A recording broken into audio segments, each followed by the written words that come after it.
EMS TV के सभी दर्शकों को सादर नमस्कार। आज हम बात करेंगे लोकसभा चुनाव में ईवीएम और वीवीपैट मशीन को लेकर जो आशंकाएं बनी हुई थी, उसको लेकर सुप्रीम कोर्ट की संविधान पीठ ने अपना फैसला दे दिया है। सभी याचिकाओं को खारिज करते हुए जो एक नई व्यवस्था सुप्रीम कोर्ट ने दी है, उससे ऐसा लगता है कि अब चुनाव को लेकर जो शंका हो रही थी, वह शंका अब दूर हो सकती है और यदि कोई गड़बड़ी हो रही है तो उस गड़बड़ी को पकड़ा भी जा सकता है। तो न्यायमूर्ति जस्टिस खन्ना की अध्यक्षता में जो याचिका खारिज करने के बाद चुनाव आयोग को जो निर्देश दिया गया है कि 15 दिन तक वह ईवीएम मशीन में जिस कंट्रोल यूनिट के द्वारा मशीनों में प्रत्याशी का नाम और सिंबल फिक्स किए जाते हैं, उसको भी 15 दिन तक सील करके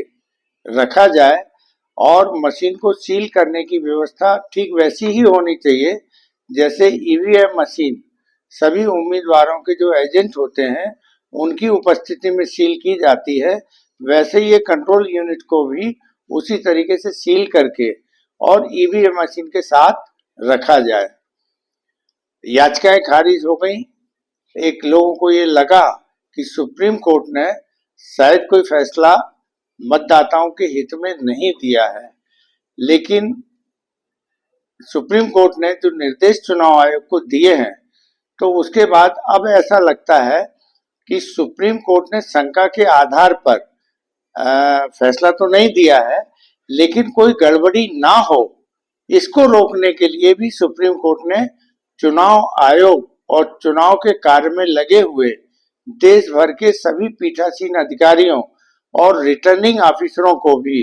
दायरे में ले लिया है कि यदि कोई भी गड़बड़ी कहीं पर भी पाई जाएगी तो उनके ऊपर कार्रवाई होगी। एक जो नई व्यवस्था सुप्रीम कोर्ट ने दी है, उसके अनुसार चुनाव परिणाम घोषित होने के 7 दिन के अंदर यदि दूसरे और तीसरे नंबर पर जो प्रत्याशी है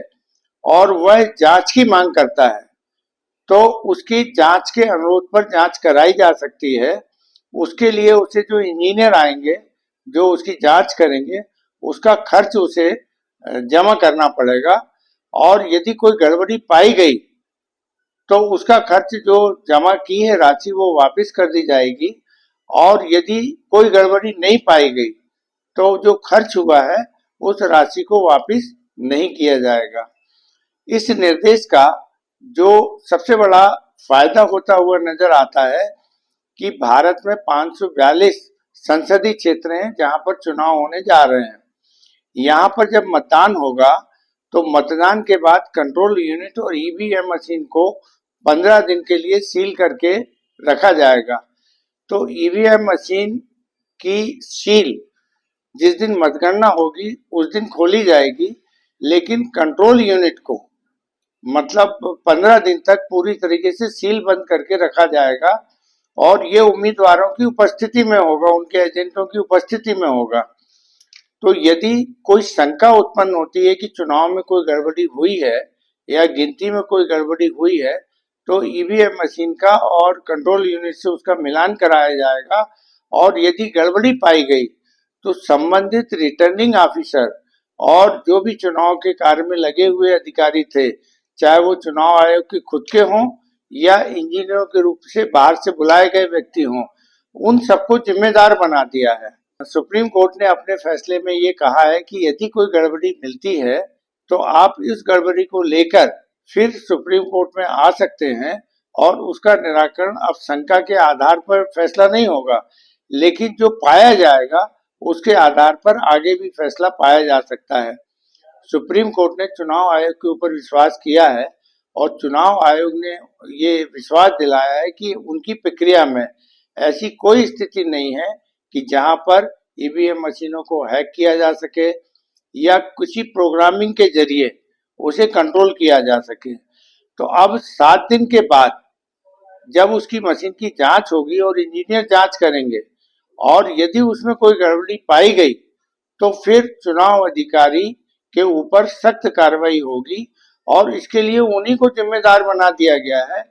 जिस संसदीय क्षेत्र में जो भी रिटर्निंग ऑफिसर था या जो अधिकारी थे, वो अब उनकी जिम्मेदारी अब तय हो जाएगी, जो पहले नहीं हुआ करती थी। तो ये एक अच्छी बात हुई है कि चुनाव निष्पक्ष हो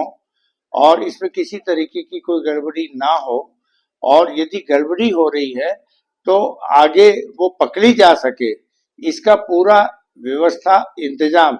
सुप्रीम कोर्ट ने अपने निर्देश में याचिकाओं को खारिज करने के बाद भी सुनिश्चित कर दिया है। तो अब लगता है कि मतदाता को सही जो हाँ उसने वोट दी होगी, और जांच 7 दिन के बाद जब होगी, यदि किसी की मांग पर और कोई गड़बड़ी पाई जाएगी, तो अब सुप्रीम कोर्ट से बिल्कुल सही फैसला आएगा कि सुप्रीम कोर्ट चुनाव को निष्पक्ष बनाए रखने के लिए किस तरीके के आदेश को कर सकती है। एक अच्छी बात यह है कि इस चुनाव में जो यांत्रिक मामलों को लेकर या प्रोग्रामिंग के जरिए जिस तरीके की गड़बड़ी की आशंका जताई जा रही थी, उस आशंका को